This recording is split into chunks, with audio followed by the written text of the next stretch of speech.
नमस्कार दोस्तों, मैं प्रतिभा पांडे मोटिवेशनल स्पीच में आप लोगों का हार्दिक अभिनंदन करती हूँ। आज का मेरा टॉपिक है कठिनाइयों से लड़ना सीखें। जब मनुष्य का जन्म होता है तब से लेकर और मृत्यु तक इस जीवन के सफ़र में समस्या, कठिनाइयाँ, संघर्ष आते ही रहते हैं। आप एक समस्या से जूझते हैं, निकलते हैं, तब तक दूसरी समस्या मुँह बाए खड़ी रहती है। अभी कोरोना पूरी तरह से ख़त्म भी नहीं हुआ, तब तक ओमिक्रॉन आ गया और इस तरह से हमेशा कोई ना कोई समस्याएं जो है हमारे जीवन में आती ही रहती हैं।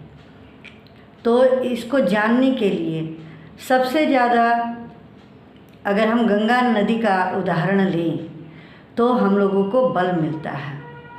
जैसे गंगा नदी गोमुख से निकलती हैं और सागर में जाकर समा जाती हैं, लेकिन उनका बीच का जो ये सफ़र है वह आसान नहीं है। कभी पर्वत से टकराना, कभी जंगल, झाड़, झंखाड़ से होते हुए समतल भूमि पर आना और फिर जो है कहीं उनकी गति तीव्र है तो कहीं उनकी गति धीमी है और इस तरह से आगे बढ़ते जाना, लड़ते भिड़ते आगे की ओर बढ़ते जाना और फिर जाकर के सागर में समा जाना। यही हम लोगों का भी जीवन है। जन्म से लेकर के मृत्यु तक समस्याएं और कठिनाइयां परेशान करती हैं, लेकिन हम लोगों को भी लड़ना है, भिड़ना है उन समस्याओं से और कठिनाइयों से आगे की ओर बढ़ते हुए निकलते जाना है। कभी भी घबराना नहीं है, कभी भी हारना नहीं है, कभी भी झुकना नहीं है, चाहे परिस्थितियाँ कुछ भी हो। एक छोटी सी कविता की पंक्ति के माध्यम से भी मैं आपको सुनाने का प्रयास करती हूँ।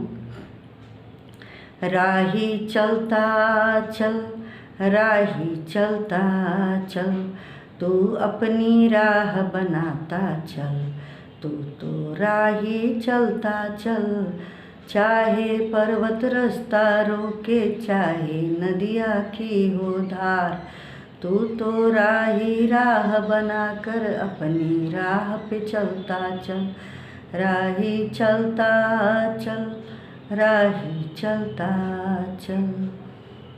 तो इस तरह से चाहे कोई भी समस्या हो, कोई भी कठिनाई हो, लड़ते भिड़ते जीवन के पथ पर निरंतर आगे की ओर बढ़ते जाना है। धन्यवाद।